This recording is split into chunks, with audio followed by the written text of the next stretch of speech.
الحمد لله كفى وسلام على عباده الذين اصطفى اما بعد۔ تذکرہ سلف کے عنوان سے ہفتہ واری درس کا جو سلسلہ جاری ہے، اس سلسلے میں اب حکمراں اور خلفاء کے تذکرے کا سلسلہ ہے۔ پچھلی کڑی میں حجاج بن یوسف ثقفی کا ذکر آپ کے سامنے آیا تھا۔ حجاج عبد الملک بن مروان کا عامل اور گورنر تھا۔ عبد الملک نے پہلے اسے حجاز کا گورنر بنایا اور اس کی صلاحیتوں کو دیکھتے ہوئے پھر عراق کا گورنر بھی اسے بنا دیا۔ عبد الملک کی حکومت کو مضبوط کرنے اور استحکام بخشنے میں اصل جو کردار ہے وہ حجاج بن یوسف کا ہے، اور اس کردار میں اس نے سختی سے چونکہ کام لیا، اور جو لوگ بھی مخالفت میں آئے ان سے تشدد کے ساتھ نمٹنے کا راستہ اس نے اپنایا۔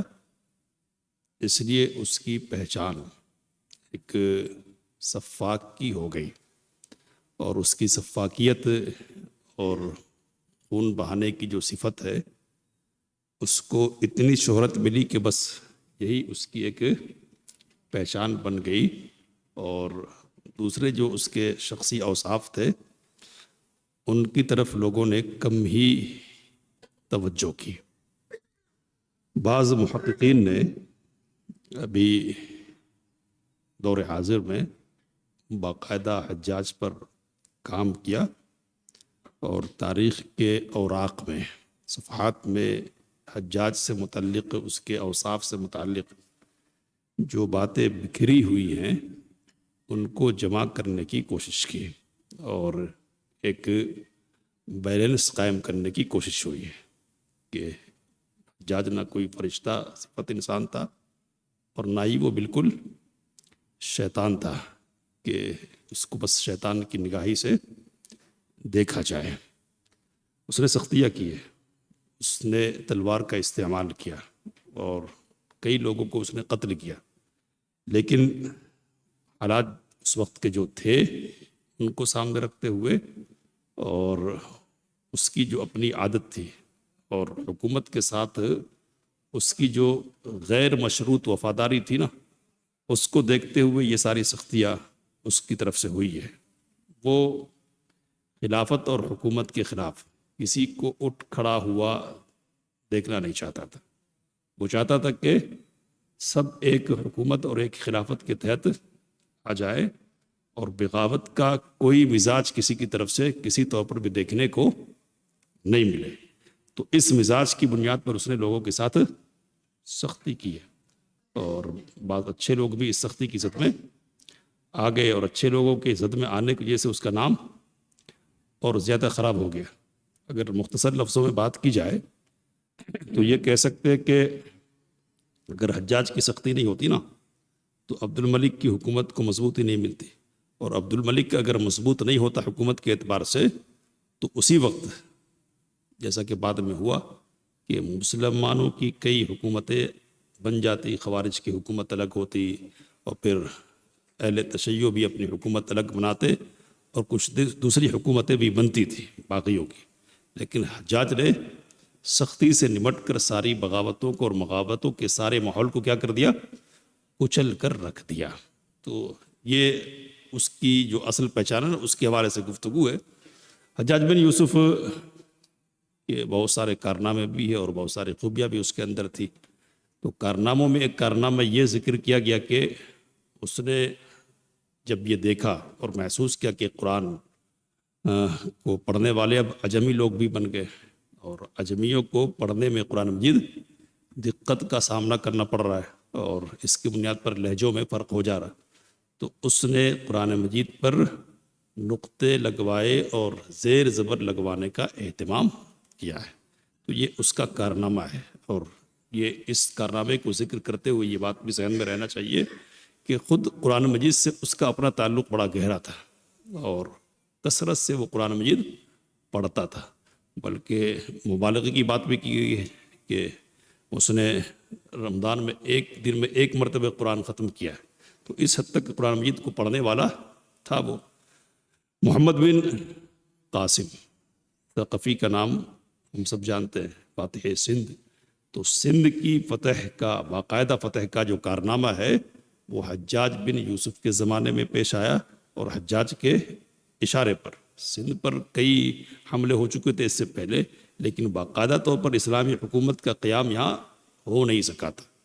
تو اب ادھر سیلان سے یعنی سری لنکا کی طرف سے خراج کا ایک جہاز جا رہا ہے، اور کچھ عربی خواتین بھی بیوائیں وغیرہ اس جہاز پر موجود ہے، اور سندھ کے علاقے میں ڈاکوؤں نے اس جہاز پر حلہ بول دیا ہے، اس کو اپنے قبضے میں کر لیا ہے۔ تو جب پکڑا جا رہا تھا عورتوں کو، تو ایک عورت نے حجاج کے نام سے پکار لگائی تھی، واہ حجاج واہ حجاج۔ تو حجاج تک یہ بات جب پہنچی ہے نا، تو وہ غصے میں آ گیا اور کہا کہ تمہارا بدلہ لیا جائے گا۔ اس نے لکھا کہ یہاں کے راجہ داہر سے کو کہ جو عورتیں گرفتار کر لی گئی ہے اور ہمارا جو مال لے لیا گیا نا، تم اس علاقے کے حاکم ہو، یہ تمہاری ذمہ داری بنتی ہے کہ تم یہ سارے ہم کو لوٹاؤ۔ تو اس نے تکبر کا مظاہرہ کیا، اور یہ ایک صفت لکھی ہے علماء نے، مورخین نے حجاج کی، کہ اس کو تکبر کرنے والے لوگ بالکل پسند نہیں تھے، وہ خود اپنے جیسا بھی ہو لیکن کوئی اس کے مقابلے میں اکڑے، تو یہ بات اس کو بالکل پسند نہیں تھی۔ اس نے عراق پر جب گورنری کا آغاز کیا نا، تو کہا کہ میں سارے لوگوں کو معاف کر دوں گا سب کو، لیکن 4 لوگوں کو بالکل معاف نہیں کروں گا۔ تو اب یہ 4 لوگ کون تھے؟ تو 4 لوگوں کا جو تعارف اس نے کروایا نا، تو ان 4 میں مشترک ایک بات یہ تھی کہ 4 نے تکبر کا مظاہرہ کسی نہ کسی موقع پر کیا تھا۔ تو تکبر حجاج کو بہت ناپسند تھا۔ تو اس نے دیکھا کہ ایسا، تو پھر اس نے لشکر تیار کیا باقاعدہ، اور عراق کے لوگ بھی ہوں گے اس لشکر میں، اور شام کے بھی لوگ ہوں گے، اور مضبوط لشکر تیار کیا جائے گا اور بھیجا، اور جتنی سہولتیں ہو سکتی ہیں نا وہ ساری سہولتیں فراہم کی لشکر کے لیے۔ اور کھانے پینے کے سلسلے میں ایک بات یہ لکھی کہ سرکہ سالن کے طور پر کام آنے والا ہے نا، تو یہ سرکہ لمبی مدت تک لوگوں کے لیے رہے اور کام میں آئے۔ تو اس نے روئی کاٹن کو سرکے میں بھگوایا اور اس کو سکھوایا، ہلکی چیز سے سکھوایا اور لشکر کے حوالے کیا۔ کس لیے؟ کہ جب آگے بڑھ جائے، غذا وغیرہ کی ضرورت پڑے نا، تو اس کو روئی کو پانی میں ڈالنا ہے، اور پانی میں ڈالتے ہی یہ پھر کیا ہو جائے گا؟ سرکے میں تبدیل ہو جائے گا۔ اور قدم قدم پر وہ رپورٹ لیتا رہا کہ کہاں تک معاملہ پہنچا ہے، لشکر کہاں تک پہنچا ہے، اور جب تک فتح کی خبر اس کو نہیں ملی نا، وہ سکون سے نہیں بیٹھا ہے۔ تو یہ بھی اس کے کارناموں میں سے ہے۔ شخصی اوصاف کے سلسلے میں، یعنی ذاتی صفات کے سلسلے میں یہ بات تو معلوم ہے کہ وہ بڑا سفاک تھا اور بے رحم تھا اور سختی سے معاملہ کرنے والا تھا، لیکن مورخین نے یہ لکھا ہے کہ وہ معافی اور درگزر سے کام لینے والا بھی تھا، اور لوگوں کے حالات کے اعتبار سے ان کے ساتھ معاملہ کرنے والا بھی تھا۔ تو اس سلسلے کی ایک یا 2 باتیں ہمارے سامنے اس وقت ہیں۔ ایک مرتبہ ایک شامی عورت کے گھر میں ایک جہدر بن مالک ایک بہت بہادر لڑکا، شاعر اور ڈاکو تھا۔ حجاج نے اسے معاف کر دیا تھا، لیکن معافی کی یہ شرط رکھی تھی کہ جہدر کو کس کر کے ایک خونخوار شیر سے لڑنا ہوگا۔ تو یہ بڑا بہادر تھا، زور آور تھا واقعتاً۔ تو اس کی حالت کے مطابق اس کے ساتھ معاملہ کیا کہ اگر تم بچ جانا چاہتے ہو اور تمہارے اندر صلاحیت ہے اپنے آپ کو بچا لینے کی، تو یہ تمہارے لیے چیلنج۔ تو اس نے کیا، جہدر نے جب مقابلے میں شیر کو مار ڈالا تو حجاج نے اسے اختیار دیا کہ چاہے تو وہ اپنے وطن یمامہ کو لوٹ آئے اور چاہے تو حجاج کا خادم بن کر اس کے پاس رہے۔ تو اس کو اختیار دیا معافی کی بات۔ حجاج کی رحمدلی اور معافی کا ایک واقعہ یہ بھی ہے کہ عبد الملک کے خلیفہ نے اسلم بن عبید البکری کا سر اس سے مانگا تھا۔ خلیفہ کو اس کے کسی جرم کی شکایت کی گئی تھی، یعنی خلیفہ تک یہ بات پہنچائی گئی تھی کہ اس نے فلاں جرم کیا۔ فرمان صادر کیا عبد الملک نے کہ اس کا سر چاہیے، اور حجاج کو اس نے خط لکھا ہے۔ اسلم کو حاضر کیا گیا، اس نے کہا کہ اللہ تعالیٰ امیر المؤمنین کو عزت دے، وہ غائب ہیں اور آپ حاضر ہیں، یعنی وہ تو میرے سامنے نہیں ہے۔ حجاج سے کہا کہ آپ میرے سامنے ہیں۔ کہا کہ اللہ تعالیٰ فرماتا یا ایھا الذین آمنوا ان جاءکم فاسق بنبأ فتبینوا ان تصیبوا قوما بجہالہ فتصبحوا علی ما فعلتم نادمین۔ آیت معروف ہے، ترجمہ معلوم ہے کہ کوئی فاسق خبر لے کر آئے تو تحقیق کرو کوئی کارروائی کرنے سے پہلے۔ تو اس نے کہا کہ خلیفہ کو میری جو شکایت پہنچی ہے نا وہ غلط ہے، آپ انہیں لکھیں کہ میں 24 عورتوں کا کفیل ہوں، یعنی ان کا ذمہ دار ہوں، ان کی روزی روٹی کا۔ کہا کہ جن کا اللہ کے بعد میرے سوا کوئی کفالت کرنے والا نہیں ہے۔ حجاج نے کہا کہ اس کی تصدیق کون کرے گا؟ تم 24 عورتوں کے ذمہ دار ہو، اس کی تصدیق کس ذریعے سے ہوگی؟ تو اسلم نے کہا کہ وہ عورتیں دروازے پر ہیں۔ اس کو اندازہ ہو گیا تھا کہ میرے ساتھ کیا معاملہ ہونے والا، تو اس نے اپنا سامان تیار کر رکھا تھا۔ کہا کہ وہ عورتیں دروازے پر ہیں موجود۔ حجاج نے حکم دیا کہ انہیں حاضر کیا جائے۔ حجاج نے ان سے پوچھ گچھ کی تو کسی نے کہا کہ یہ میرا چچا ہے، کوئی کہتی یہ میرا ماموں ہے، کوئی کہتی میرا شوہر ہے۔ ایک لڑکی جو 10 سال سے کم عمر کی تھی اس کی باری آئی تو حجاج نے اس سے پوچھا کہ تم اس کی کیا لگتی ہو؟ وہ لڑکی کہنے لگی اللہ تعالیٰ امیر کی اصلاح فرما دے۔ وہ پھر گھٹنوں کے بل بیٹھی اور چند درد بھرے اشعار اس نے پڑھے جن کا مفہوم یہ تھا کہ اے حجاج، اگر آپ نے اس شخص کو قتل کر ڈالا، مار ڈالا، تو دراصل آپ ان 24 عورتوں کو مار ڈالیں گے، اور یا تو اسے چھوڑ دیجئے یا ہمیں بھی اس کے ساتھ قتل کر ڈالیے۔ لکھتے کہ اشعار سن کر حجاج آبدیدہ ہو گیا۔ آبدیدہ سمجھ رہے، یعنی آنکھوں میں اس کے آنسو ہو گئے، روا ہو گیا۔ ان خواتین کی حالت زار پر رو دیا۔ اس نے کہا کہ واللہ میں تم خواتین کے مصائب میں اضافہ نہیں کروں گا اور تمہیں مزید کمزور نہیں کروں گا۔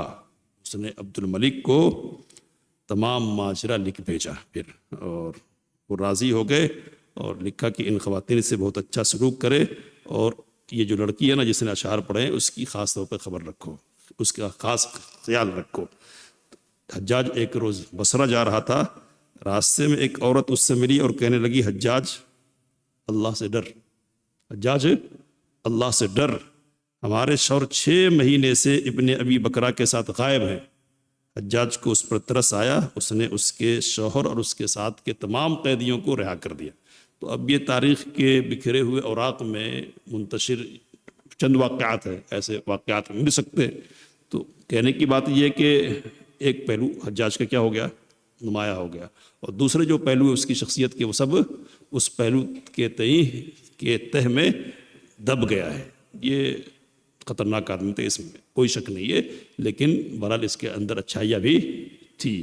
تو یہ 1-2 باتیں آئی ہے، میں نے آپ کے سامنے یہ بات رکھی کہ اس سے پہلے کہ وہ بڑا خطیب تھا، بہت بڑا خطیب، اور اس وقت کہتے ہیں علماء کہ حسن بصری اور حجاج بن یوسف 2 بڑے پائے کے خطیب ہوتے تھے، اور لوگوں کو یہ فیصلہ کرنا مشکل ہے کہ دونوں میں سے بڑا کون ہے۔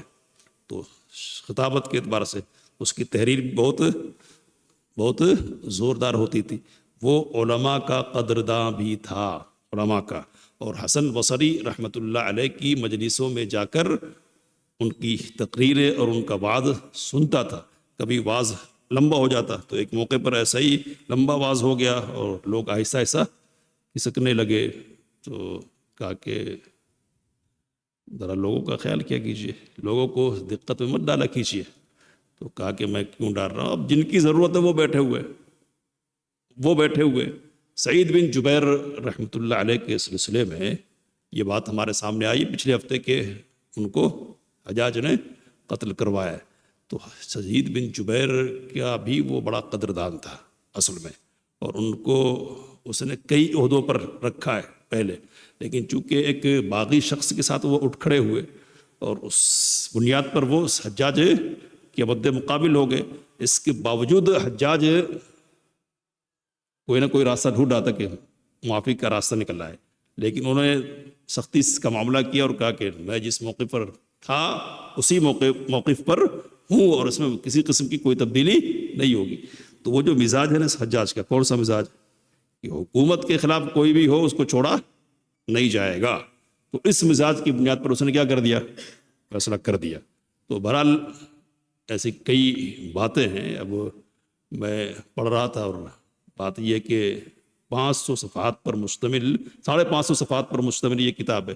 تو اب وہ کھنگالنا اور پڑھنا اور نکالنا آسان تو نہیں ہے. تو اب اسی بیچ میں پڑھ ہی رہا تھا کہ کچھ نکالا جائے.